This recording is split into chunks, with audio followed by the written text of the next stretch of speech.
Nandito ako sa loob ng Ayala 1 dito sa may Makati.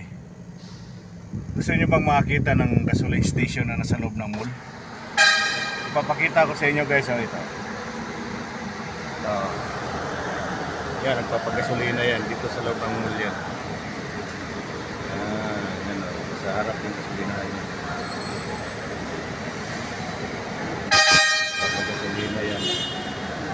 Yan, nagpapagasolina yan dito sa loob ng mall. Kaya kung gusto nyo makakita ng gasoline station sa loob ng mall, makikita nyo lang yan dito sa Ayala 1 Ayala Mall dito sa may Makati, sa may EDSA. Nasa loob ng terminal ng bus yung